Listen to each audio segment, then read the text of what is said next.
All right, welcome to the UAE-Africa Agriculture Market Briefing. This is the maiden edition, and I am delighted to be your moderator on this one. My name is Ejiro Osakede. I am known as the Energetic EJ, and it's a pleasure to be here. So welcome from all over the world joining this and all over Africa. As you already know, agriculture remains an untapped opportunity for Africa's development. Africa possesses over 60% of the world's uncultivated arable land. 70% of SSA are employed in agriculture.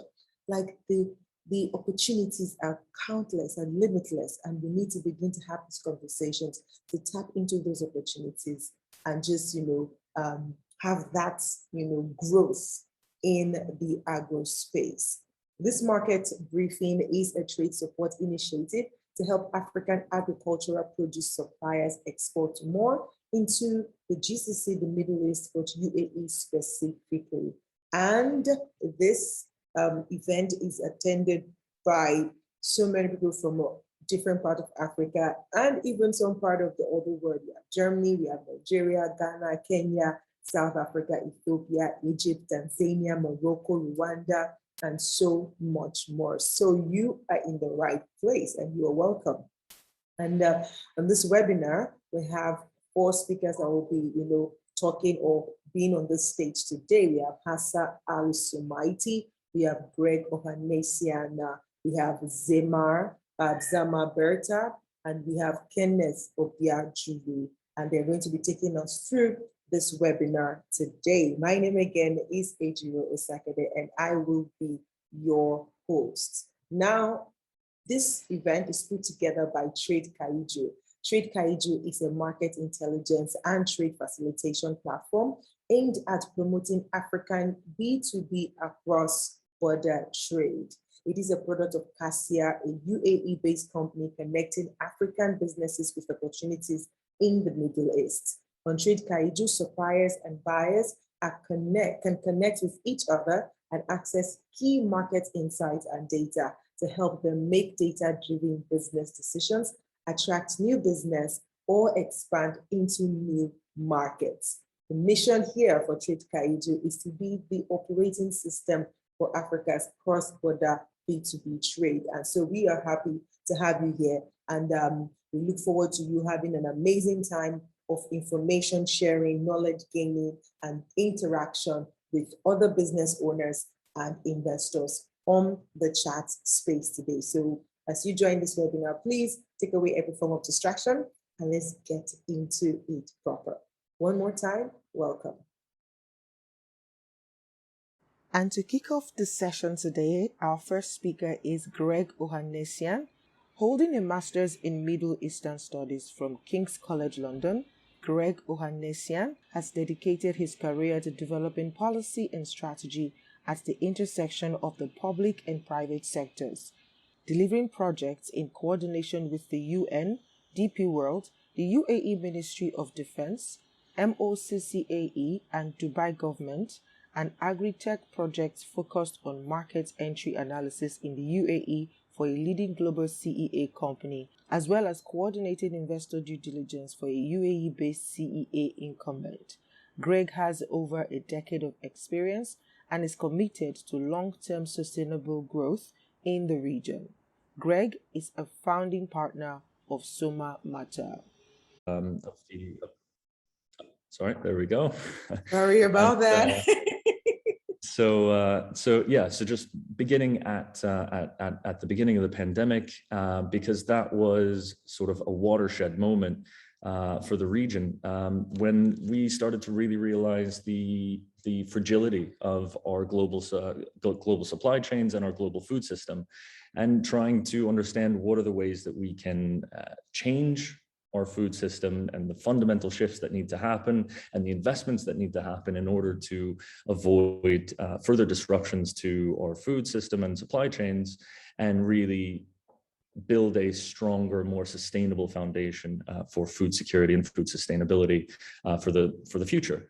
And really what happened as it happened across a lot of the world was that supply chains started to dry up quickly as countries were were quarantining and people were not able to get out to their jobs, and put food on the tables around the world. So the UAE specifically imports 95% of the food that is consumed within its borders.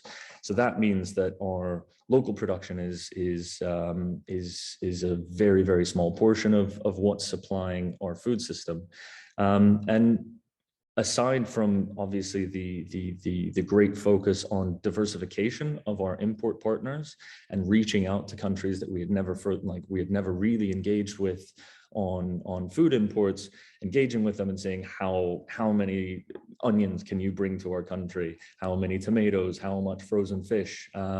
Aside from that effort, which was a mission in and of itself, the secondary objective of the changes in the UAE were to solidify local production and to really ramp up local production. And from a government perspective, that meant building out capabilities to ensure that there are regulatory changes required to enable this market and to strengthen the position of farmers and people within, like in the upstream portions of the supply chain in agriculture.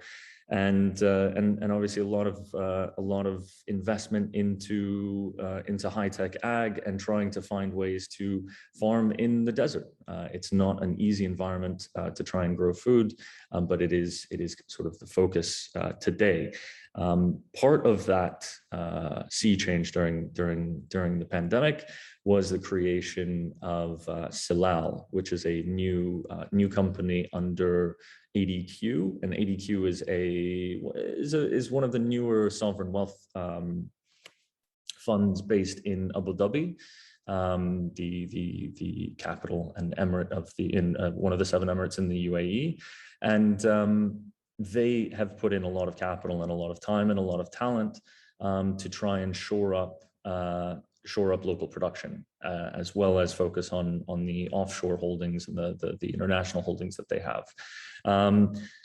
And part of that process, and this is what we do at Somamater, is really work at that intersection of the public and private sector. So we want to help and enable that interaction and exchange between the public and private sector, and part of that is why I'm here today speaking to all of you, is to really help and try and understand that Halal is an important player, and if they're not on your radar today, then they should be as quickly as possible, and trying to understand the work that they're doing, everything from production to research and development. All of that is going to require a growing ecosystem of input suppliers and downstream processors, right? So if we increase local production, we need seeds, we need organic inputs, we need chemical inputs, we need a whole host of machinery and know-how to come into the space and help enable that growth in local production. And I think that is probably the key new area of potential engagement for African companies who have been working in marginal environments and understand what it takes to be a seed producer, understand what it takes to supply inputs for horticulture or animal protein production. This is the know-how and components that are going to be needed on a much larger scale in the region than they have ever before in history. So I think that is sort of the key area where increased collaboration can occur, as well as the R&D portion, right? So R&D is something that is a very big focus in the UAE. As some of you may know, the UAE and the US are announcing at COP26 in Glasgow, they're announcing a new mission and a new project called AIM for Climate. So this is Agricultural Innovation Mission for Climate. So this is basically a renewed focus on agriculture. Agriculture globally is responsible for over 30% of global CO2 emissions, but it is also one of the sectors where there is the least research and development on climate smart agriculture. So solutions for climate smart agriculture are not just drones and satellites and high-tech sensors. There are a lot of traditional farming methods that are climate smart. And these are things that need to be brought back to the forefront and understood how we can scale that up to commercial scale that is relevant to the global food systems. And these are components, both the high tech and low tech, that I think there's a lot of opportunity for that to be brought into the UAE and tested and see if that works in our environment and be able to scale and grow that out. And again, Halal is a key component in that R&D, and there are a number of other entities as well that are working on the R&D space. And it's, I think, really important to start engaging them now, as over the next 5 years, there is going to be significant investment in this space. I'm not sure if that's been announced yet by the UAE and the US, but there is a massive global commitment, and the UAE is a very big portion of that. And beyond what the government is proposing to put forward, there are private sector entities and investment funds that are putting up significant numbers as well. So, you know, it's not just what can we export into the UAE in terms of finished products anymore. It's a question of how can we become part of a growing ecosystem across horticulture, across animal protein, across aquaculture. There are a lot of opportunities in this space, and it's not it's not always easy navigating that space. And at Somamater, this is, you know, part and parcel of what we try and do, try and help companies and governments come together and work towards sustainable solutions. And I know that the panelists who are speaking after me are going to help kind of deep dive into some of the challenges and the ways to navigate everything from food safety on down the line. So I thank you all for your time, and hope to see you in the Q&A session. Awesome. I love it. I love it. Thank you so much, Greg. I love it when you said it's no longer about what can I export. Like everyone here who is in the sector, who is in, you know, having produce and things, it's no, don't think small anymore. It's not just about, oh, I have this farm produce, I have this product and I want to export it. It is beyond that now. Exactly. It is how can I be a part of the ecosystem? And I really cannot wait for the question time, because I'm like, I hope that the questions are buzzing, like, okay, how do we plug into the ecosystem? What is the ecosystem like? What's the chain? Where can we come in and where can we partner? All right. Thank you so much for giving us that smooth, short, precise intro. And we will see you in the Q&A session. Awesome. Thank you so much, Greg. All right. So please, if you're in the house and you have questions, kindly use the Q&A section. If you go, I don't know if you're using your phone or your laptop, if you go on the bar, on the menu bar below your screen, you are going to see the Q&A section. So please tap on the Q&A and ask your question, because we're going to have the Q&A session where we're going to take all the questions at once. All right. Thank you so much. I see you guys coming in. I see you telling us where you're connecting from, and I see you already interacting and trying to connect with one another. That's great. Keep that coming. We're moving on now, and I'm going to call our next speaker. Our next speaker is Hassa Al-Sumaiti from Dubai Municipality. She's a senior food hygiene officer. Hassa Al-Sumaiti is a senior hygiene officer with over 7 years of experience working with the Dubai Municipality to ensure the quality of food imported into the UAE, particularly Dubai. Dubai Municipality is one of the largest government institutions in the United Arab Emirates, UAE. It is considered as one of Dubai's leading growth and development institutions in terms of its smart projects and services. In her role, Hassa is responsible for ensuring the quality of food products coming into the UAE, that they meet the required standards as stipulated by the various government agencies in the UAE. Hassan has an MBA from the University of Wollongong. Now you want to pay attention if you are here and you are into food produce and you want to export or come into the UAE market. You need to pay attention to Hassan to know what the Dubai Municipality are looking for, so that you can meet the standard and you don't have any challenges in that regard. Okay, I am going to welcome.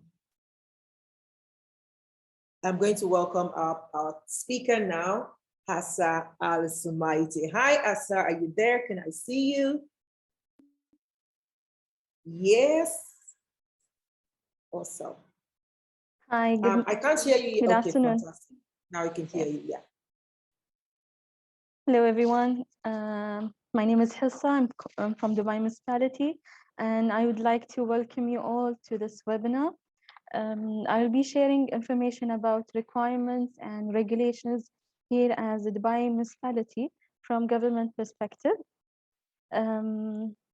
I'm from Food Safety Department, which is the legal authority in Dubai that facilitates food safety in here. First of all, I would like to introduce us as Dubai Municipality. We are the Food Safety Department that is executive body to ensure food safety in Dubai. We have 4 different sections. First of all is food trade control section, which facilitate food trade activities, including import and re-export of food items in Dubai. And our role is to ensure highest level of safety and quality of food products that are in the market. We have food inspection section that conducts routine inspection on food establishments such as restaurants, schools, hotels, to ensure adherence of safety guidelines. Also, we have permits and applied nutrition section. In case you want to get permit for temporary or long-term establishment, you can get permits to initiate trade here in Dubai. Food Studies and Systems conducts risk assessment studies to monitor compliance with local and regional regulations. Our responsibilities is to conduct inspection and release all the food imported by Dubai ports to local markets, and we also release for re-export purpose. We supervise on food destruction process, and we verify the compliance of imported foodstuff by doing physical inspection, labeling inspection, and in case, depending on the risk assessment of the product, we also submit food samples to the lab for the lab tests.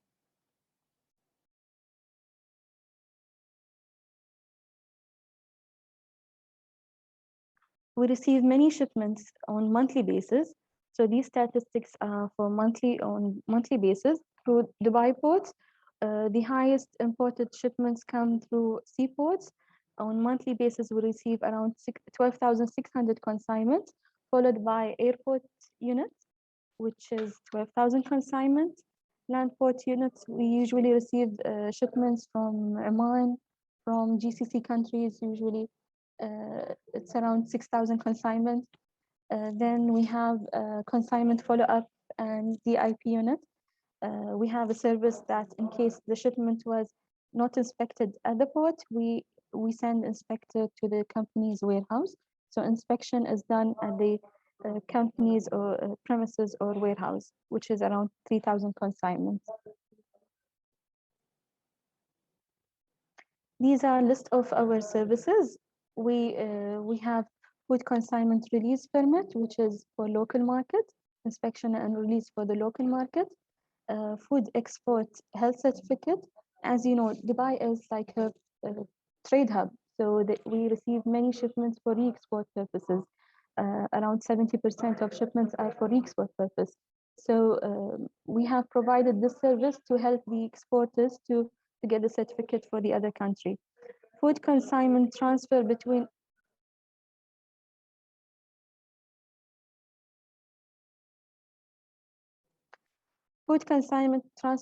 Emirates. In case you are planning to bring consignment here to Dubai and you want the inspection to be done in another Emirates, we also provide the service, food destruction services, but currently we are going for alternative ways. Instead of food destruction, we have recycling and other ways like food bank or for animal feed or any other purpose. All these services are available through our online system called FIRS, Food Import and Export System. All the transactions, all the requests are done through the FIRS system so that we have record of any shipment on item level. How many quantities have been entered, coming to Dubai and for export, how many export certificates, everything is on item level. To give you an idea about how the customer journey of service will be, in case you are planning to import to Dubai, what to expect from us, what we will be asking from you as an importer. There are two phases: before bringing the shipment and after the consignment arrival at the port. Before bringing the shipment, the company should have a valid trade license with any activity of any food-related activity or general trade from UAE. The company must be registered here in Dubai Municipality's online website. The items must be registered, and we recommend to do label assessment. Registration of the item means listing the product in our system, so that in case you are planning to bring the product next time, you don't have to register it again, and you will have like a record of all the items that are in the system. Label assessment gives you feedback on the product in case if there is any unpermitted ingredient, in case there is any unpermitted image, what might be accepted there might not be accepted here according to our standards. So it is always recommended to do label assessment before bringing the product. We also recommend doing a pre-laboratory test. Again, the standards between different countries is different. So maybe alcohol limits, for example, might be different what is permitted here in Dubai than in Africa. So it's always recommended to do a label assessment and pre-lab test. The exporter's role is to ensure availability of all the documents, including health certificate, packing list, Halal certificate, and so on. These documents must be uploaded to the online on the fourth step, which is applying online import request. In that case, all the documents must be attached to the request, and we will verify the original document when it arrives. After consignment arrival, the importer must bring the shipment to the inspection area at the port, along with all the original documents. We will just verify if it is original and it is linked to the shipment, and then physical inspection will be done. If there is nothing wrong with laboratory test is also required, depending on the risk level of the product. Some items are high risk, so it will be taken for some laboratory test. After that, the consignment will be released directly from the port. This entire process of inspection and release from the port, it might be, when I'm explaining it, it might seem a bit long, but it only takes 20 minutes at the port, maximum 20 minutes. It will not take a long time. And the online account can be used anywhere from the world. So you can have username and password and register your product and see how it goes. What's the process of the at which stage your request is. I have a short video that I would like to share. It has more information about. Okay.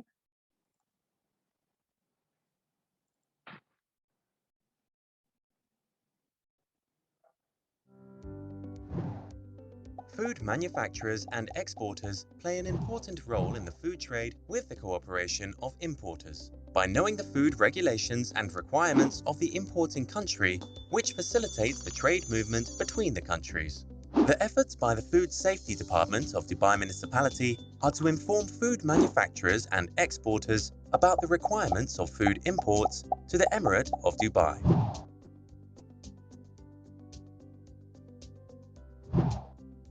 information. Food manufacturers and exporters can export their food products to the UAE through any distributing company based in the UAE, or directly by obtaining a trade license in the UAE having general trading or any food activity. Food label requirements. These requirements are to ensure that the product labels of food manufacturers exporting to the UAE comply with the current UAE Food Standard Number UAE S9, which is concerned with the explanatory statements prepared to reach the final consumer, and that all food standards and specifications can be obtained through the Emirates Standards and Metrology site. General requirements.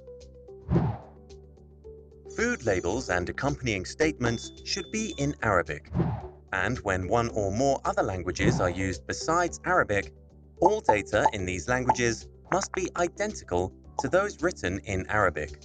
When mentioning the data in Arabic in another label on the original label of the package, the following is required. All data in Arabic should be on one additional label. The added label does not hide any information. Be difficult to remove. The food labels are not easily removable from the food packaging. The data should be clear, prominent, non-removable, and easy to read to the consumer. Do not use any names, symbols, marks, or images that are prohibited by law. To assess the food label to ensure that it complies with the United Arab Emirates requirements, food manufacturers and exporters must communicate with their distributor or importer in the UAE so that they may submit an application for food label assessment for the products to be exported by sending scanned label and product image. Document requirements. Food exporters must provide all documents of exported food consignments issued from the country of origin or country of export as follows. Health certificates issued by the related authority at the country of origin. Packaging list. Halal slaughtering certificate for meat and poultry, and halal certificate for products and food containing ingredients from animal sources.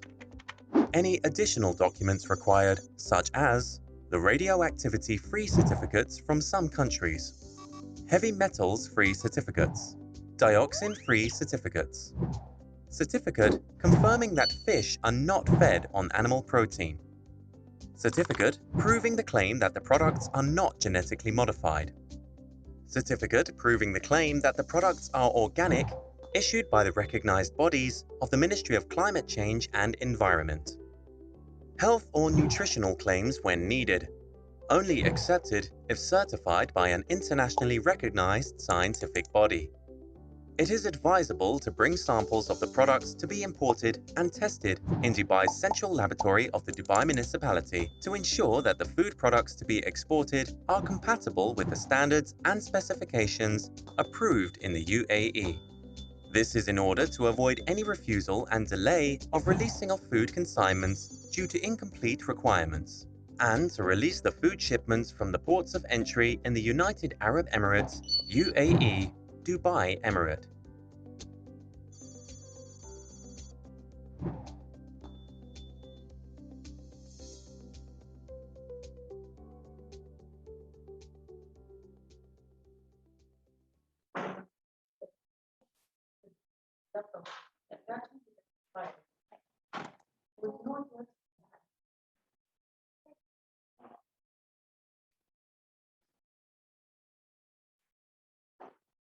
Okay, back to the presentation.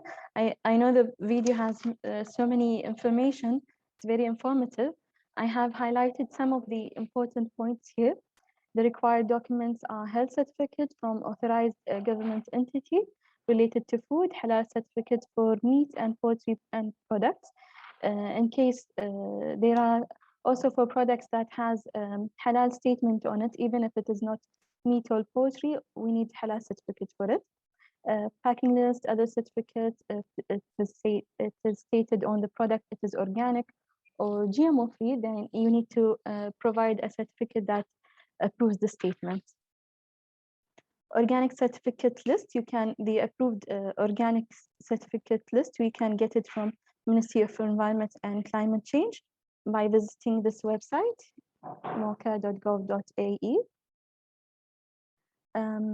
These are the information that needs to be mentioned in health certificate.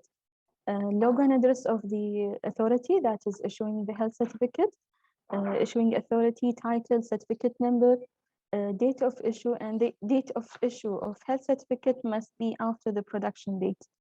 Exporter and importer name, item description, it needs to be linked to the shipment itself with quantity, weight, and what is the product. Health statement, there should be mentioning that it is fit for human consumption, production date and expiry of the product, storage temperature, and finally authorized signature and stamp of the authority.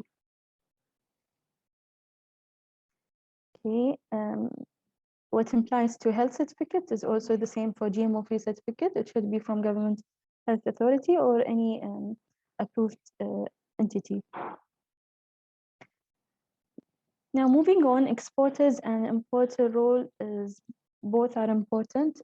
Exporters must comply with food standards in UAE by complying with the labeling and shelf life standard, making sure that all the documents of the shipment are available. Importer roles is to apply for food label assessment and register all the food products. And then following up on inspection and releasing of the shipment, submit all the required documents at time of inspection. For halal products, to get the list of slaughterhouses, approved slaughterhouses, you can visit the Ministry of Climate Change and Environment. You can get the list of approved slaughterhouse, and which is updated constantly. So you need to check it to check the list before bringing the shipment. To get the standards, you can visit Ministry of Industry and Advanced Technology. You can get all the standards for specific food items, including the shelf life, and if you have any specific item, you can check for it. Halal.ae is also for halal slaughterhouse. And we also approved a list of IAC. These all websites are for halal. You can check in either of these websites to make sure that the issuing authority is approved and the slaughterhouse is approved. Now, I'll share with you some statistics of imported food shipments that are coming to Dubai. These are statistics for last 4 years. Number of food consignments have been slightly decreased during 2020 due to the pandemic, but overall it's not that high. So number of imported food items has been also slightly decreased during 2020. But overall, if you see the quantities in tons, the weight of the products have been increased in 2020. That's due to the type of products that were imported. The essential food products were highly imported more than compared to the variety were reduced, but I mean, the essential food products such as rice, flour, sugar, these essential food products were highly imported during the COVID period. Statistics of imported food for export purpose in Dubai. Number of consignment in 2020 was around 6,000 consignment, 10,000 container, 23,000 item, and 250, almost 253,000 tons was re-exported from Dubai. Exported food statistics from Dubai. These are the products that are manufactured here in Dubai. Number of exported food with 71,000 consignment, 431,000 item, and around 3 million ton was exported from Dubai in 2020. And that's it. I hope you have a wonderful day. Thank you so much. If you have any inquiry, please send us an email, and we will be more than happy to assist you in your export and imports to Dubai. Thank you. Thank you so much. Thank you so much, Asaf. That was a beautiful presentation. And yes, it's also very interesting to know the number of, food item and just import coming in and going out of the UAE. So that goes to show you that there is a market here. And if you're able to plug in and meet the requirements, that little clip you showed us was really good. I hope we can get access to it because it has the main information that a lot of people miss in the mix when they probably deal with third parties and all of that. So it's good that we have that information now, and it's clear that there is a process to it. And if you go through the process and you meet all the requirements, then it's actually easy for you to get into the market. Thank you so much, Hassan. So quickly, before we go to the next speaker, I'm going to share a poll, and I need you guys to I'm going to give you about 3 minutes to quickly, or less than, maybe 2 minutes, 120 seconds, please. Let's quickly, just 2 questions. I'm going to launch the poll now. Please respond like in 2 minutes. Thank you so much. Yes, please let us have your answers coming in quickly. We have 2 minutes and it's already counting. Now we have, yes, thank you. I see the responses coming in. I see the responses coming in. Thank you, thank you, thank you, thank you, thank you. Thank you, thank you, thank you. Yes, yes, yes, yes, thank you. Yeah, and so we have, counting down, 60 seconds to go. Thank you guys. You are an amazing audience. Thank you. Awesome, awesome stuff. 40 seconds to go. Let's do this, guys. Come on, let's do this, guys. Okay. 50. All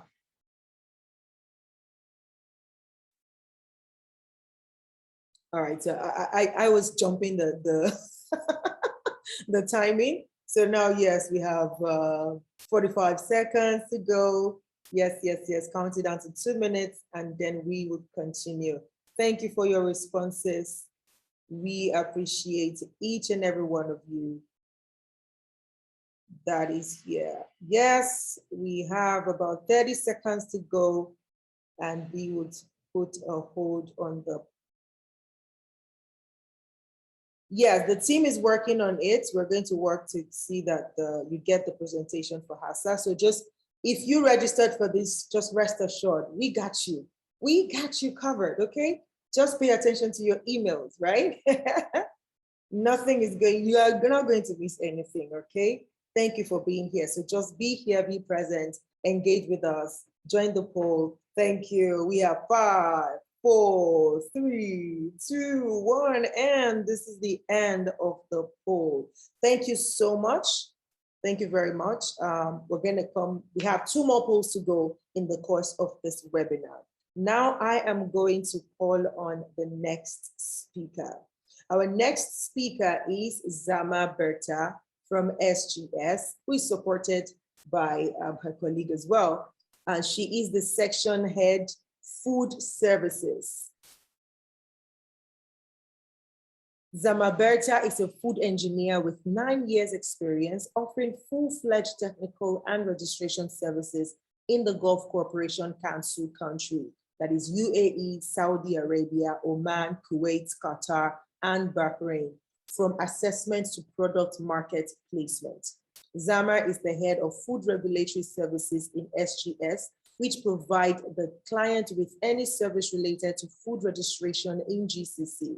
She is the lead auditor for Food Safety Management Systems, ISO 2000, sorry, I'll take that again, ISO 22000, Agricorp, and Process Inspector, lead auditor, Quality Management System, ISO 9001. Great. The clap or the virtual clap, please let us welcome Zama Berta. Hi, Zama, are you there? Hello, everyone. Hi. Can you hear me? Yes, we can. And can you see me right? Yes. Ooh, Perfect. you are beautiful. We see you. Thank We you see so you. much for this invitation.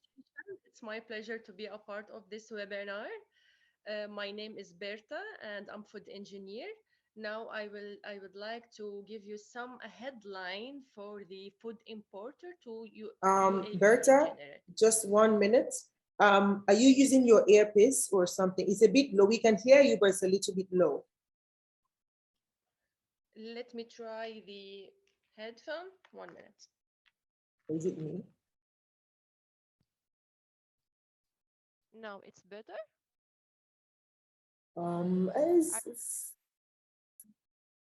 No. It's somewhat the same. I Can you let's hear from the let us hear from the audience. Audience, can you hear Berta? Can you hear her clearly? Okay, somebody says I can't see you, Zama, and hear you clearly. Okay, can't see you but can hear you. Okay, let me look for you so I can spotlight you.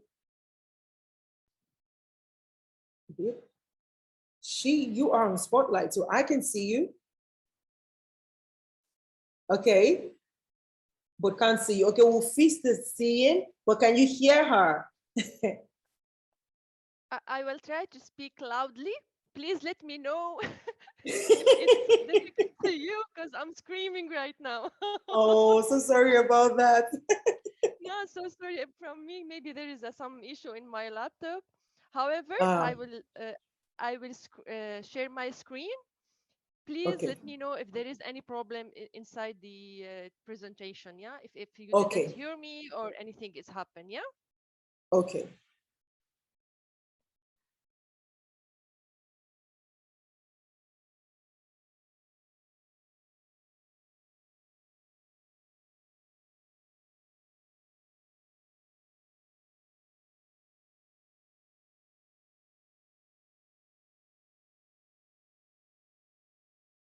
Your mic is mute now. Please unmute yourself.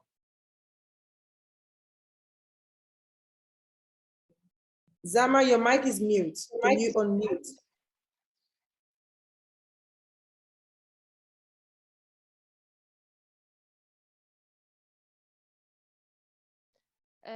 I'm not sure why when I'm sharing my screen, the mute. Oh, it automatically mutes once you share your screen. Yes. Oh. Yes. I'm not sure why that happens. I will try again. Okay, now we can see your screen and we can hear you. Perfect. Okay, sorry for this. Now we will start our presentation. I will give you a brief about our company. My company is SGS Gulf Limited. It's the world's leading inspection, verification, testing, and certification company. We are accreditation from ISO 17020 and ISO 17022. In addition to the lab as well, 17025, and we are notified body from ESMA, SFDA, and SASO, GSO, also for Halal. We are handling a conformity assessment over 15 years, all over the world maybe. We have many programs. We are doing this certificate for these programs. So now let's continue to speak about the regulatory requirement for food and beverage product in UAE. I know there is many details for the same. I just will give you now the headline to don't confuse anyone. So if you have a food and beverage product and you want to import it to UAE, there is many authority need to know about it. For halal, like example, we have a certificate for halal. My colleague Amira will give you a clarification in detail for halal after my presentation. For the other certificate. Hi, Zema. I am so sorry that I have to cut you short. I just interrupt you right now. You know what? Are you able, can you unuse the mouthpiece? Let's see, let's compare, because I think it might be better to just speak directly to the laptop, because this is going up and down, so we can't really hear you clearly. Here, is it okay now? I think it's better. Yes. So yeah, and you Better? just project a little bit. Yes. Thank you so much. So sorry. Thank you. Please take it away. Thank you. Okay. So whenever you have any category of food and beverage and you wanted to import it to UAE, you have to register with Dubai Municipality or ZAD. ZAD is a federal portal for food trading. However, these two portals it's reflected to each other. If you register your product with Dubai Municipality, it will be reflected to ZAD. And if you registered your product with ZAD, then it will be reflected to Dubai Municipality. So let's agree for one point.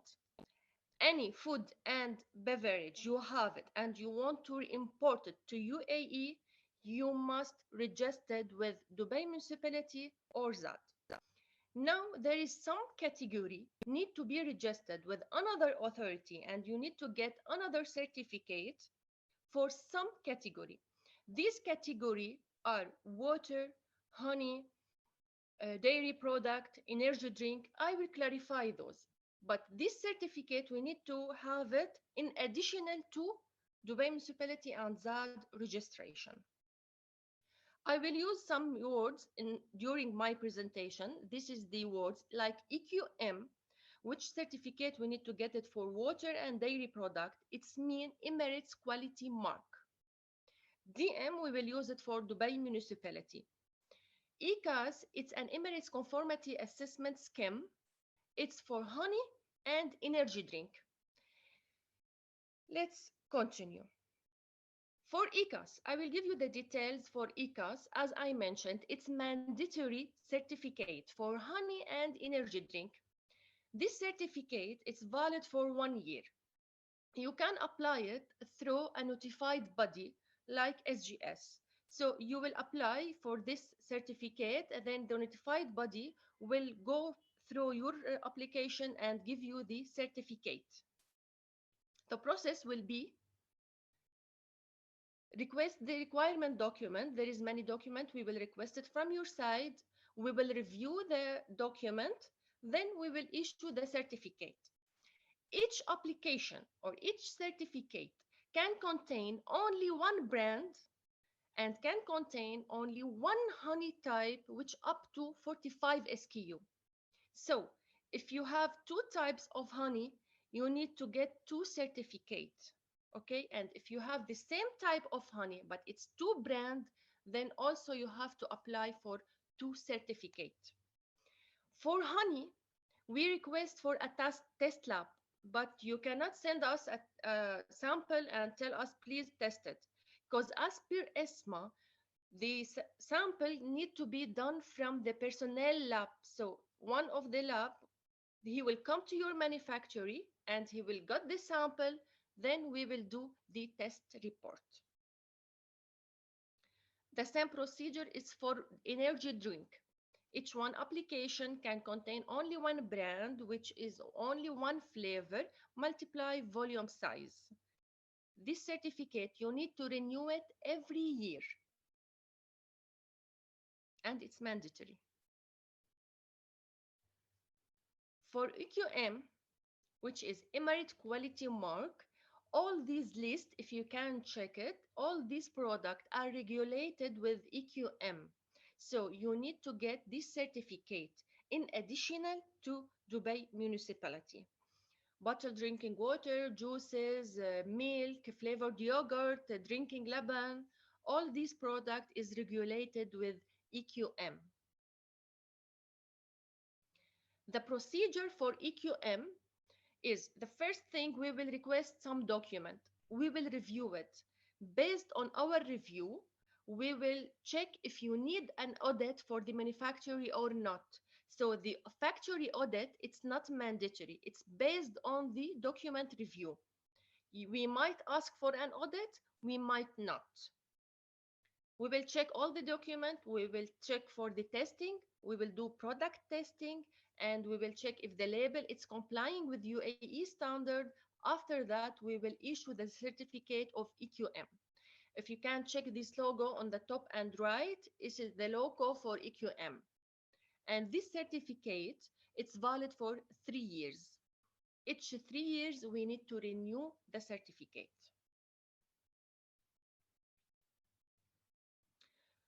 Now we will speak a little bit about Dubai Municipality.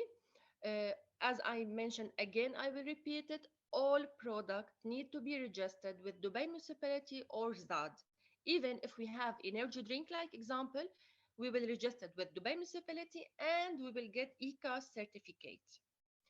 For Dubai Municipality registration, we need to check the document which is clear label and actual photo for the final product. From all the sizes, we just will have the final product and we will take photo from all the sizes and we will upload it with Dubai Municipality portal with the clear artwork. We will do follow up with the Dubai Municipality Authority to get the feedback. It might be approved and it might be rejected. The turnaround time, it will take up to 5 working days from Dubai Municipality. Now, if your product is organic, then you can import it to UAE if you have an organic certificate from approved body. But if your product is imported to UAE, then in UAE, you do repackaging or reprocess for this product in UAE. In this case, you need to get organic certificate from Ministry of Industry and Advanced Technology here in UAE. So if you are not doing a repackaging here in UAE and you are not doing any processing here in UAE, you can use your certificate, which you already have it for organic, but it should be approved body, from approved body. The approved body here in UAE is this list. So if your product or your organic certificate, you got it from any of those authority, then you just will import your product to UAE using the same certificate and it will be approved. Okay, now this is the headline. This is the something very something very clear for everyone. We need to do registration with Dubai Municipality for all the product. If we have energy drink and honey, we need to register it with ECAS. If we have dairy, water, or juices, we need to get EQM. But there is something between the lines, which I provided right now. As per UAE regulation, all the information should be in Arabic. It's okay if you have any other language, like example English, but the Arabic should be available and the Arabic and English should be matching. So like example, if we have a herbal tea, so in English it's mentioned herbal tea. In Arabic it's mentioned only tea. In this case, it will not be approved. It should be in Arabic as well, herbal tea. So the both language should be matching each other. And please, please don't use Google Translate. Don't use any of those applications for translation because the translation to Arabic, it's really difficult and you need to know which exactly technical term you need to use it. So if you need to translate anything, you may ask an Arabic one, technical person to do the translation. The second thing, which is very important, you have to register your product before importing to UAE. So registered all the product, ensure it's approved, then send the shipment. Please don't wait till the shipment is arrived to UAE to start the procedure of registration. In this case, the shipment might be stuck in the port. So very important to mention this point. Please do the registration before the shipment import to UAE. The final point, if you want to register your product in UAE, you should have a valid trade license in UAE.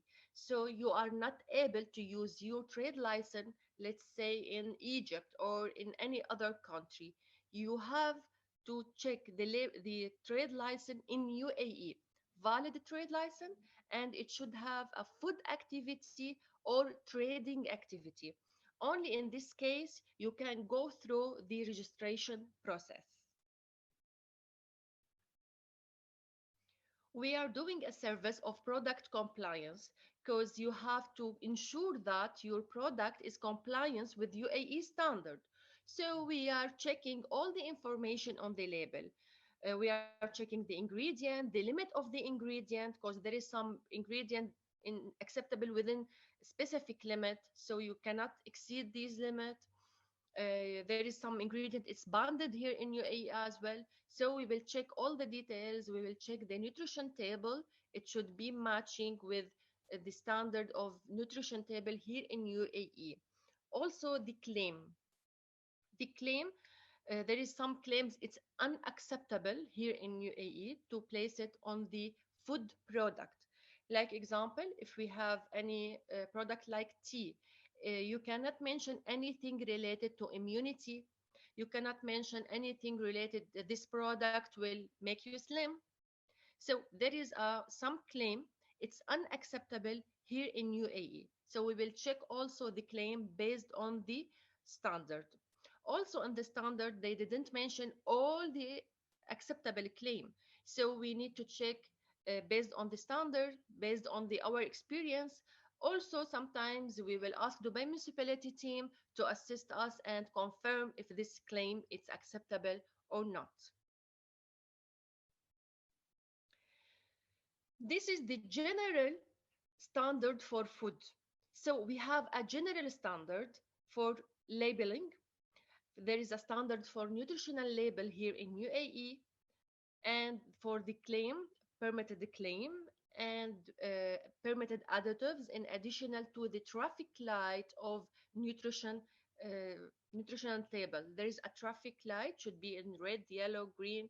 There is a standard for the same. But again, it's a general standards.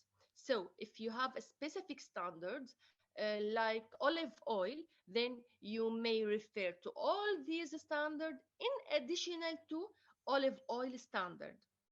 For food in general, every category, it has a specific standard for the same. So we have a standard for energy drink, specific. We have a standard for honey. There is a standard also for tea, olive oil. So any kind of food, there is a specific standard for it. And we need to refer for all these standards as well. Thank you. Hope you enjoy my presentation, and it will be my pleasure to advise you with any clarification regarding the same. As I mentioned, I just give you a headline for the same. Any details, it will be my pleasure to clarify on the details as well. Now my colleague Amira will continue with you to clarify regarding halal market here in UAE. Hello, everyone. Hi. Thank you. Thank you, Bertha. Yeah. Yes, hello, everyone. Hope you can hear me. Unfortunately, now I don't have camera to open it, but hope my voice is clear and as well by my mic, so I can start my presentation. Yes, we can hear you clearly. Please go ahead. Thank you so much. My name is Amira. I'm assistant manager with SGS for 5+ years, and mainly in the Halal certificate. I will gonna share with you my presentation for Halal. Okay. Can you see Zamar, my can you screen? stop? No. Yes. Zamar, can you stop sharing so we can see Amira's screen? Thank you. Yeah. Yes, please. All right. Can you now see my screen? Yes, we can. Thank you. Yes, thank you so much. We will start with the halal about halal certification requirement. We will focus in the UAE. My name is Amira Qusaybati. I'm assistant manager in the halal certification with SGS for more than 5 years with food background experience and food and beverage. We will start with our profile and accreditation, which my colleague Berta already provided you with these details, and then the halal audit and the standard requirement applicable in the UAE and the halal certification process. For the halal accreditation with SGS Gulf Limited, we are accredited for halal certification from JAG Gulf Accreditation Center, again GSO 2055. This is mainly for halal food, and halal cosmetic and personal care. In the UAE, we are registered with Ministry of Industry and Technology in the UAE and as an approved certification body for halal against UAE 2055 standard. Again, there are standards for food and cosmetic.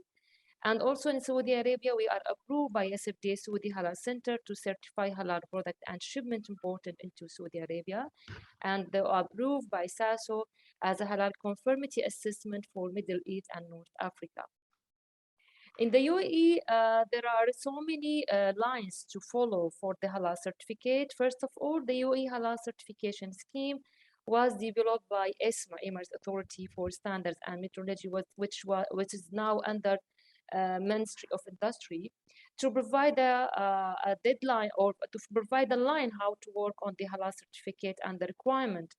The scheme in the UAE are based on different standard. This UAE 2055-1, this is specific standard for halal food, general requirement. Also, when it comes to meat and poultry, in addition to 2055-1, we have to follow 993. This is animal slaughtering requirement according to Islamic rules. When it comes to cosmetic and personal care, also UAE has a standard 2055-4. This is mainly for halal product requirement for cosmetic and personal care. In addition to those standards, also UAE has a cabinet resolution number 10 of the year 2014 regarding the halal and how to they control halal product and should be applied to all halal product, including production services related to those production systems. Also, UAE has cabinet resolution number 36. It's about national halal mark and license requirement shall be applied to the product services or production. Also, the halal certificate in the UAE, in case you have a halal certificate, should be approved by halal certification body, approved by Ministry of Industry, which was by ESMA before.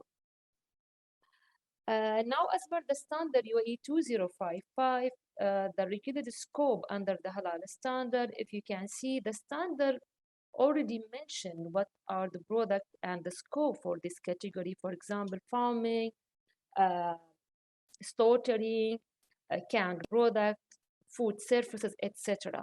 So in this standard, once we receive the application, we will decide the category and the scope, and then we can go ahead because each certification body has different accreditation scope. For SGS, we do have and we cover the majority of the category, including product, process, and services. So in the standard of the halal standard, once we receive the application, we will check whether we have the accreditation for that category, then we can go ahead. Otherwise, we cannot accept. Not only SGS, any certification body should have this accreditation scope at their certificate. Now, the main important part in this halal certificate that the super important part is that both halal lead auditor and halal Islamic expert shall conduct the halal audit. What the meaning of the halal Islamic expert? Meaning the expert who is aware about the Sharia requirement to comply with the Sharia law and as for the Muslim. Halal lead auditor is food safety auditor, should be aware about the standard requirement, Sharia requirement. Both of them shall conduct the audit. For the halal, we do have different type of audit. Initial audit to provide with the halal certificate. Then there will be surveillance audit at the second and the third year. Also, there is, in case there is like scope expansion, also there is audit. Whenever there is any audit with the client, both halal lead auditor and halal Islamic expert shall attend to proceed with this audit. The halal audit as per the standard will cover all stages of the supply chain, starting from preparation, production, packaging, etc., reaching to displaying and providing the service in addition to other processes. So for get halal certificate, audit is mandatory requirement. We cannot just review the application and proceed. We have to prepare for the audit, stage 1 and the stage 2, then we will decide whether the client can get the halal certificate. If you can see the halal certification process, the step to get the halal certificate will start with the application review to decide whether we can accept the application, whether we are accredited for that particular scope and the category. Then we will decide the audit. For the initial certificate, there are 2 stages, stage 1 audit and stage 2 audit. both of them mandatory on-site, unless for few category it could be possible for stage 1 only to be off-site, but majority of the category audit is mandatory on-site.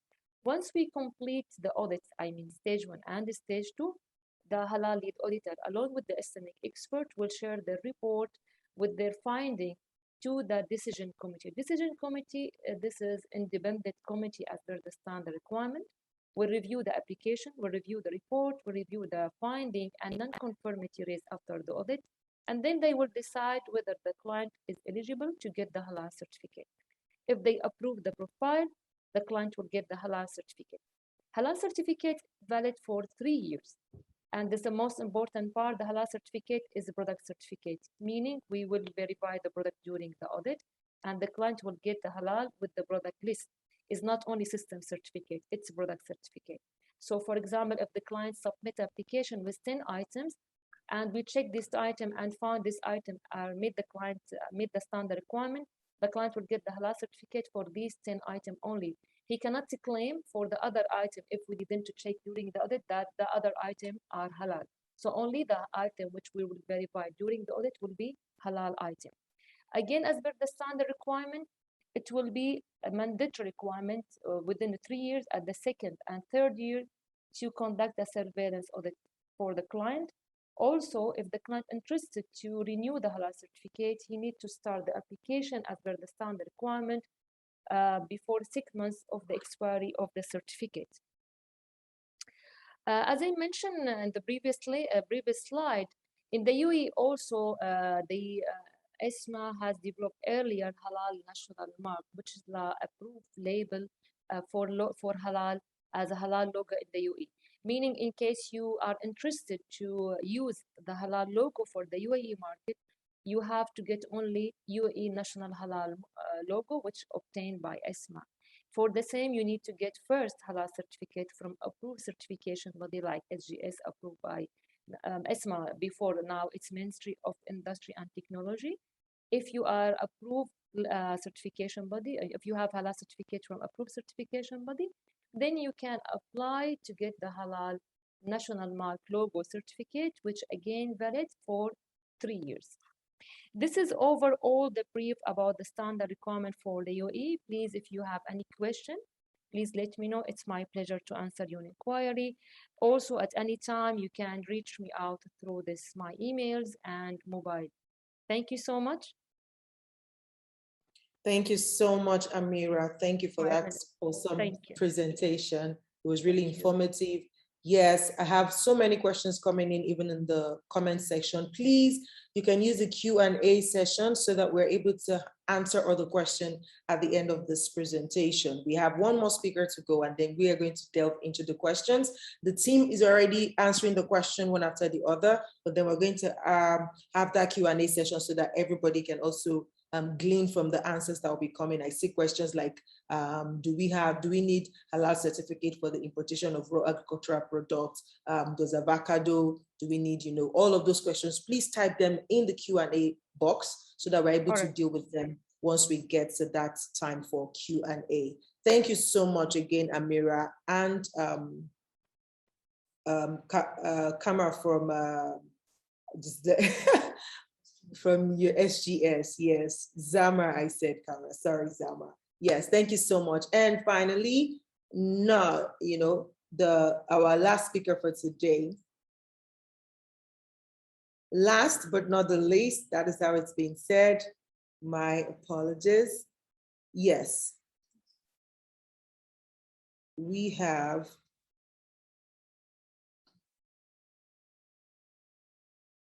Mr. Kenneth Obiajulu from Agricorp, who is the Executive Director. Kenneth Obiajulu is a first-class graduate of Economics and Business Studies from Redeemers University in Nigeria. He also holds a postgraduate diploma from the Institute of Marketing of Nigeria and is an associate member of the same institute. Kenneth has worked on several projects spanning across diverse sectors.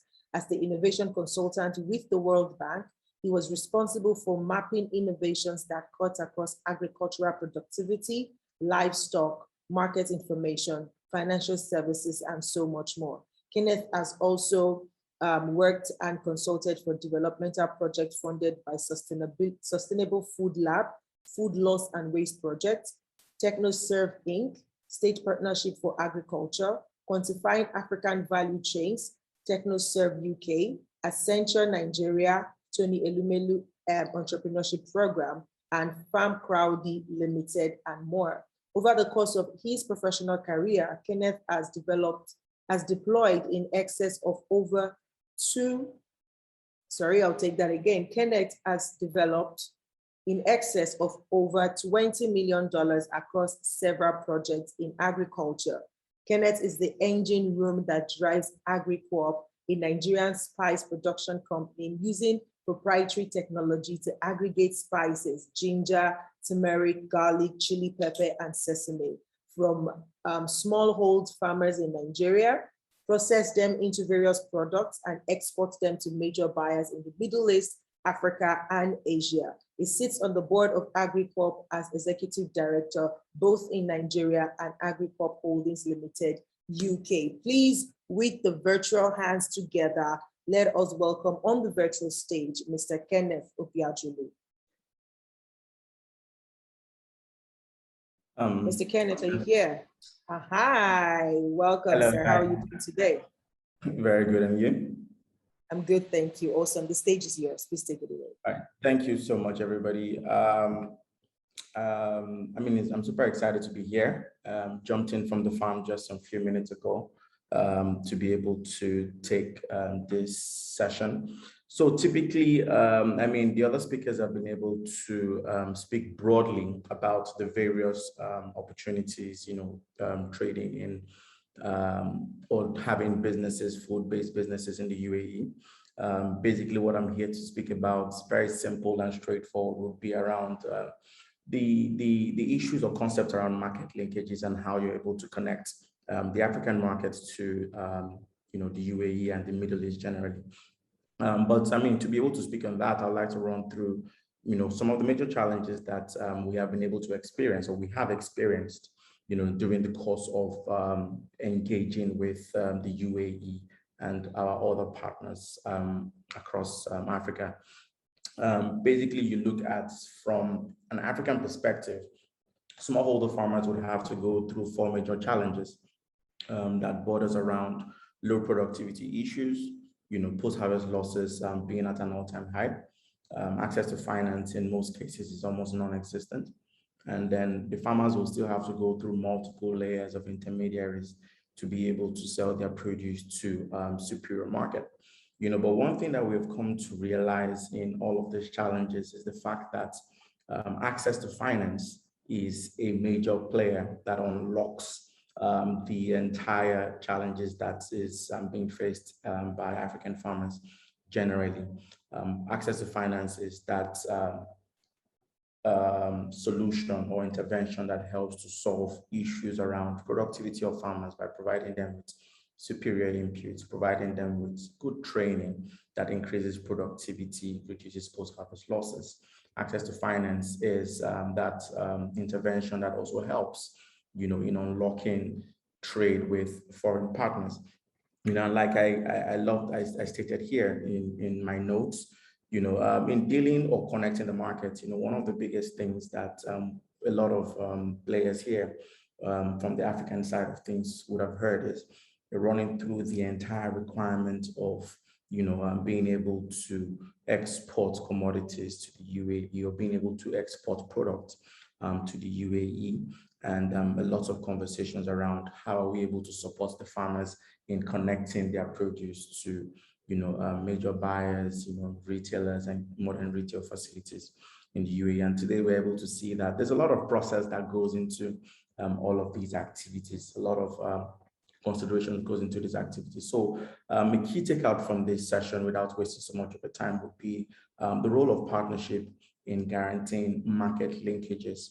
And I'm going to look at partnership from 2 sides: partnership from the origination point, and then partnership from the export market or the destination countries. Partnership in the sense that it's almost clear in Africa, smallholder farmers represent over 80% of the farming population, and they cultivate on less than 1 hectare. and they don't have the requisite capacity to be able to connect their produce to these superior markets. So the question becomes, what are the roles that partners must play from the origination point to ensure that most of this produce and products from Africa meets up with the requirements overseas? And you have partners, farmers or farmer groups or exporters like yourself must be able to partner with people that have an understanding on what the requirements are to be able to aggregate commodities, process commodities, ensure that the products meet with the requirements in the destination countries, like you've heard about Halal certifications, you've heard about the requirements from the Dubai Municipality, you've heard about requirements in terms of organic certifications, you've heard about the requirements for labeling, which partners would be able to understand this even from the point of origination that can support smallholder farmers or players in Africa. And I'll take a case of Nigeria, how they can support with all of these activities. Even in the local markets, you're looking at how do you move products produced from, production areas to aggregation points? How do you move products from aggregation points to the ports? What are the challenges that have been experienced by major exporters, at the export terminals, at the ports, and how do you go about all of these challenges? How do you go about issues around payment terms? How do you go around issues that have to do with waiting for 30 to 45 days, to get paid? Who bridges that? Who provides bridge finance to be able to ensure that the farmers that feed hand to mouth have access to the monies that they have that is due to them for what they've told or year round for. And so that's partnership from the origination point. How do you ensure that people working on this side of the continent are able to work with local partners that have export capacities and competence to connect with the other markets? Now you look at partnership also from the destination countries where knowledge around certification processes like the ladies from SGS have been able to clearly spell out. For the last 2 years, we've been exporting month on month to Dubai, right? And these are some of the experiences that we also bring to the table to share with potential exporters and business people from Africa, that it's very important for you to be able to work with professionals and partners over there to be able to assist with all of the documentations, all of the meeting up all of the requirements for you to be able to connect that market. Most especially, like I'd like to close on, it's the issue around trade finance. Trade finance is that major intervention that is required, for major players to be able to unlock, the markets outside of Africa. Trade finance is what allows you to be able to aggregate the produce from smallholder farmers, process, store, export in batches, and also allow for payment terms. Trade finance is what is also responsible for unlocking opportunities for premium markets where organic certification and processes can guarantee premiums on the values of your products and produce. Trade finance is that opportunity or that intervention that allows even the international buyers to be able to lock in as much volumes as possible. Let's also put into consideration the notion that the entire world is looking to Africa to feed it by 2050. But the biggest challenge has always been around trust and credibility. Partners outside of Nigeria or outside of Africa, Nigeria specifically, are looking for trustworthy partners to be able to play with, to be able to trade with. Trade finance is what allows you to be able to, take that leap of faith. You're able to move products to trusted partners, building relationships with individuals that have experience, and that's why I'm super excited about these sessions on, just giving us information about what the requirements are, dealing in the UAE, Dubai, and then how can we on this side of town be able to tap into these opportunities. I'm more than happy to share one-on-one on how market linkages work for trade from Africa to the UAE. We can share from our experience. More than happy to also share on how we've also been able to do it from other parts of Africa, besides Nigeria. We currently export to South Africa, Morocco. We export to Dubai, our biggest market. We export to India. Currently, we just moved into the UK and some other locations. So we're more than happy to take up direct questions on how market linkages can work for African farmers, African traders, major exporters, and the like. So thank you so much, and more than happy to jump on the questions in the Q&A. All right, thank you so much, Mr. Kenneth. So you just took us slowly and gave us a soft landing. That was fantastic. Thank you very much. And that leads us into the Q&A session. So I would kind of ask the speakers who are still in the house, please just kind of be on standby. If you can put on your video, that'll be fantastic, so that people can see you as you answer the questions. Some of the questions are general questions, so anybody can jump on it, but some are super specific, right? So I'm just going to start with this very one from, that's Folk W Foil, and I think this one is for Greg. Greg, I hope you're still in the house. This question says, it was said there will be essential investment into this sector. As a startup, we want to know why no risk capital for pre-seed and growth one stage farms is available now. So the bigger investments can be based on developed, solidly scalable farms and systems. Sorry. Okay. Yeah. Thanks for that.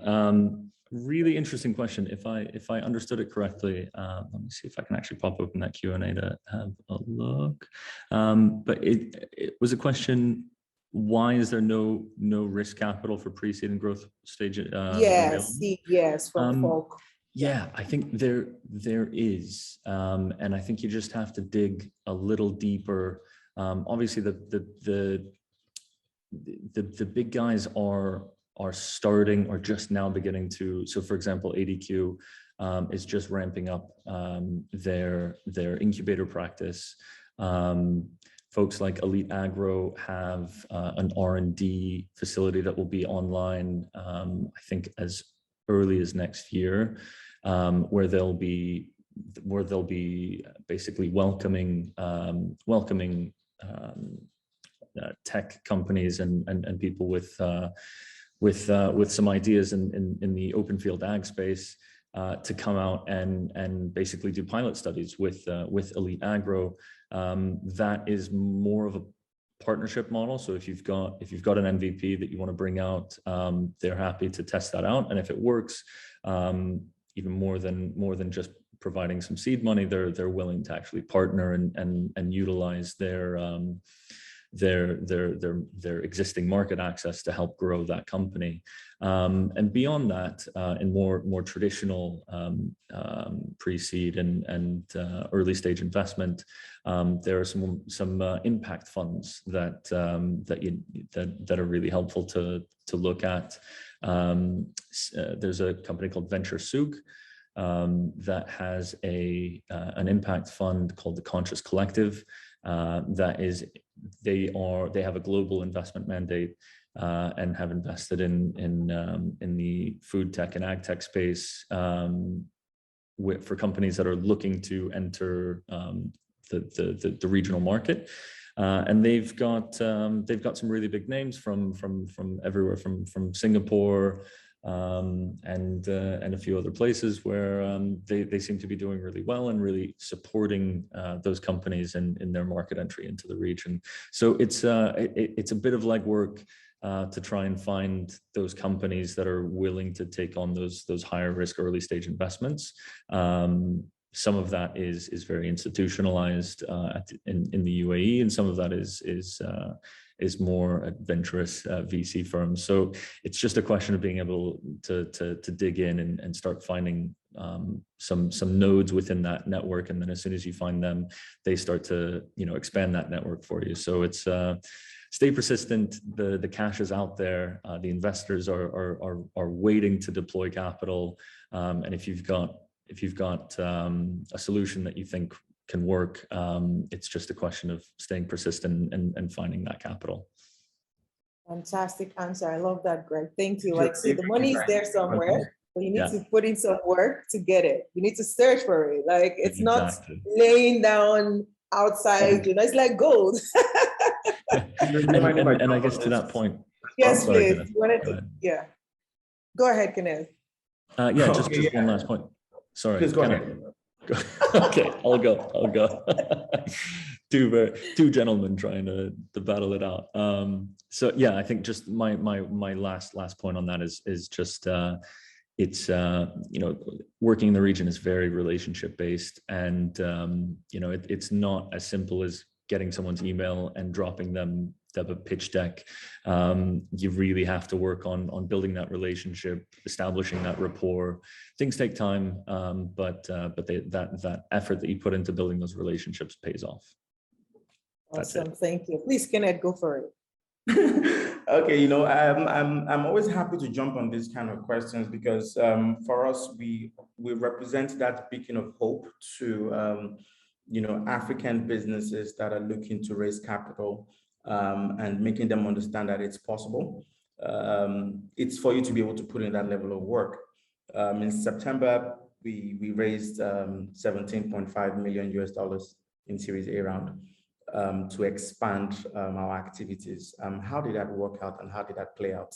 Is in a nutshell, putting in that level of investors, especially in the African context, don't have information around what is obtainable, what is on the ground, right? Most of the entrepreneurs and business owners in Africa, specifically in West Africa, are more focused on, I want to raise capital, as against what traction do I have to present to investors that we are worth investing in, right? Are you post-revenue, are you revenue generating already? Right? If we're able to deploy, have you exhausted the available resource, you know, in your local market in terms of financing, for us to know that this is the perfect time for you to step out of where you are, right? You look at entrepreneurs that want to start exporting out of Nigeria, whereas Nigeria has over 200 million mouths to feed. You know, that's a substantial amount of, you know, market that should be fed. You know, why are you going out? You know, and, you know, those are some of the things that, some of the questions that would come up. You know, so what I usually advise, you know, a couple of entrepreneurs from Africa, Nigeria, and a couple of specific countries is their local capital available, even if you want to go to the export market. I'll give you a typical example of Nigeria. Who would have known that Nexim is the Nigerian Export-Import Bank? Is shopping for exporters to support in moving products out of the countries to other parts of the world. Who would have known that the Nigerian Export Promotion Council is shopping, right, and looking for businesses that have the capacity to change the tides for the exports. You know, so it's more around putting in that work, showing them that your money is in it, you have skin in the game. It's not about developing models. It's about showing that capacity that you have been able to do this against all odds. And these investors coming on board is typically to be able to take you to that next level. They can see it, they can feel it. As against even focusing on just finance, why don't you focus on partnerships, like Greg said, around export partnerships? Today, we have one major partner in the UAE that has unlocked over $5 million worth of business for us, you know, and that for us is more than capital into our business, you know, and every single time we have an additional products that we want to move out, our job is to be able to let our partners in the UAE know we have these opportunities available that we intend to explore. How can we get the market working? Their job is to be able to connect us to the market. You know, that is more than what capital can do. You know, if you have capital to unlock all the possibilities and from the origination point, where does it go to? Market access is still key. You know, so those are some of the things that while you're still looking for that big capital to get into your business, you need to work out those structures around partnerships, and immediately that fund comes in, you're just moving. You know exactly where it's going to go. I love it. Like what I hear here is have an open mind. Don't be too myopic about finance. This is what we need. We need funding. Sometimes, like I heard it said over again, especially with startups and entrepreneurs, sometimes what you think the problem is in your business is not even the problem. It's not about the fund that is available. Your idea is great, but sometimes you need that collaboration or that partnership, that just brings it like to the next level. And that's really important. Thank you so much for sharing that. I hope you're open to having further conversations around sharing more of that, like, especially to entrepreneurs and business owners and, the business owners in the agri sector, just to know how, like somebody just asked right now, like, how do we access such partnerships? I think this is not it is something that I'm sure Kenneth here has gone through years to get to that point where, you know how to relate with people and all of that. And I hope that he's open to sharing more of this. I'm going to take you up on that soon, Mr. Kenneth, so expect me in your DMs. Thank you so much for sharing. So Dawit says, how can technology support agriculture for quality and more productivity in Africa? Do we have a taker for that one? Was that answered already? So let me jump right into this as well. All right, I might thank you. seem like the only guy speaking here, but I think knowledge of the African perspective also helps, right? Yes, absolutely. Please go for it. So technology it's very important that we understand the level that Africa is and not overburden Africa with technology that it's not ready for. Right, and I'll give you a typical example, right? Robotics and all of those great stuff, they are nice, they are good to have, but what is required here is how do you increase productivity on the ground? Case in point, issues like tractorization in the agricultural production point that helps you reduce man hours from 30 hours to 3 hours. That is increasing productivity, right? How do you support smallholder farmers with the technology that allows them to plant the right seeds, the right application of crop protection products, the right application of fertilizers? Things like providing them with weather forecast information can increase productivity by more than 20%. Imagine a farmer with the right amount of knowledge on it's going to rain tomorrow, right? Meaning that do not apply your crop protection products or fertilizers today, because if it rains tomorrow, it's going to wash the entire thing off and it reduces your yield. Those kinds of informations. Technology around soil testing. What is the composition of the soil? Why do all farmers in Africa or in Nigeria specifically want to apply fertilizers NPK 15-15-15, right? Standard. Whereas you can apply crop-specific fertilizers where if the proportion of nitrogen in your land is higher, the proportion of phosphorus is lower. Why don't you give a more specific, fertilizer to what you're cultivating? So technology in itself is a very robust concept. In agriculture, it relates to it from a software point and from a hardware point.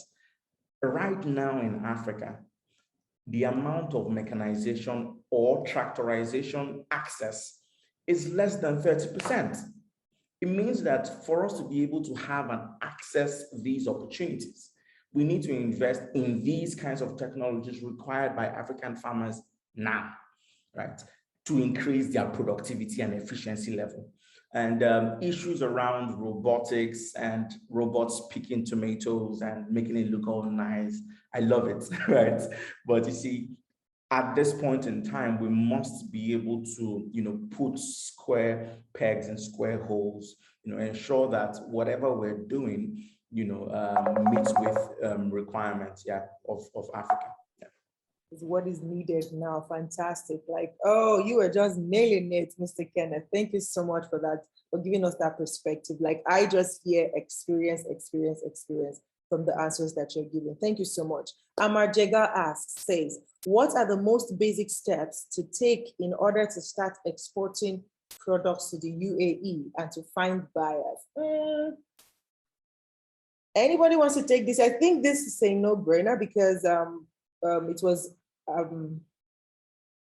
I keep Zama's session, even the video that was shared, Hassa's session kind of answered this, because if you say the steps to take, like those were she highlighted them in her presentation. But I mean, Hassa, Zama, Amira, if you want to answer this question, that would be great. What are the most basic steps to take in order to start exporting products to the UAE and to find buyers? Okay, I can take that question. All right, thank you so much. You're welcome.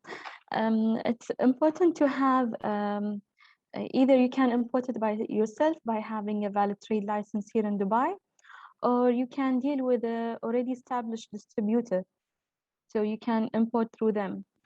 So having a trade license or distributor here in Dubai, register in Dubai Municipality's website, then register all the products, do label it. Item registration is important, providing all the documents, and apply for import request. That's it. You just need to register the company, register the labels, do label assessment, which is optional, but we always recommend to do label assessment. To do lab test is also optional, but it is recommended, just to avoid any kind of rejection later when the shipment arrives. Then following up online, you see in which stage your shipment is. Is it released from the port? Is any further steps required, like submitting the document, original document? Maybe at time of inspection it's not available. Maybe one of the documents are missing. So just to follow up later in the system, make sure everything is going on well. If there is sample taking for lab test, also online you can see the status. Is it pending or closed? And that's it. Then later on you can sell the product in the market, depending on the release report. So the steps are very easy. Registering. Yeah. Thank you. Thank you. Thank you so much, Hassa. All right. Our time is far spent, so we're going to be rounding up soon. But I see all these questions, and we're going to have to compile them and speak to our speakers to see if we can get some answers. Some are specific. For the ones that are really super specific, we're going to try and see if we can get answers to them from the speakers. But some of the speakers already you can connect with directly to follow up with them. And you can also, message us at Tradekaiju to just answer some of the other questions. So like just to add a little perception to what Amar Jega is asking, he further asks that, all right, but actually I think you're saying actually who buys the product and how does the payment come? I think when you go through the process of getting certification or license to trade in the UAE, it gives you access to payment platforms where you can then accept but like what Kenneth said earlier, you need partners on ground to be able to also help you out. If you're not going to be here yourself, to say you're registering your business here and you're over there in your country. So you need partners over here that you can work with. And Tradekaiju can be that partner for you, or can help you at least get into certain partnerships if you want to get into this market, so that you have people who knows the markets very well and they're able to guide you and tell you what license to take, what procedures to follow, and so much more. Thank you so much, everybody, for being here today. It's been an amazing, 2 hours plus now that we've been here, or almost 2 hours, not yet 2 hours, but almost 2 hours. And we appreciate your participation, the questions. Thank you to all our speakers for coming on board and just kind of taking the stage and answering the questions and sharing the information that we need. Now, this event is, you know, it's not possible. I wouldn't have come to play without the team at, you know, Tradekaiju. And I would really love to bring on board the brain behind Tradekaiju, just to say a word or two to us, you know, for putting this together. A big shout out to him. His name is Chuks Okebuna, and I'm going to have him come on board to just say a word. But please remember that all the recordings will be sent to you via your email if you registered for this. And if you have further questions, you can actually reply to those emails, and we will ensure that the answers are gotten across to you. We'll also share contact details from the speakers so that if you want to take the conversations further, you can do that. Thank you so much. Mr. Chuks, are you ready for us? If you are, please, the stage is ready for you to come now. Can you hear me? Can you see me? Really nothing to say. You've said everything except to thank our speakers for a really awesome time. It was just great tuning in and listening and learning. It's been super informative. Thank you, everyone. Greg, Kenneth, Beta, Hassa, Amira. Thank you so much. Thanks to the participants as well. We have broad representation across Africa, both in the public and private sector, non-profit as well, researchers. It's just been awesome, and we hope that this session does spark increased trade, that it is commercially productive for you and your businesses. And I look forward to connecting with everyone again in the future. Have a pleasant day, and thank you for joining. Thank you so much, Mr. Chuks, for that sweet thank you note. All right, thank you so much. Like I said, you can connect with us, and we're going to be here for another 5 minutes thereabouts. So if you want to connect in the comment section, now would be a good time to do that. Please just, you know, share contact details, connect with somebody, you know, yeah. And we're just going to play a little bit of music, and then we'll call it a day. Thank you. Keep an eye out, because we'll be having several episodes of this webinars to kind of get these conversations going and have you taking action in the right direction. All right. Thank you so much. My name is Ejiro Osakede.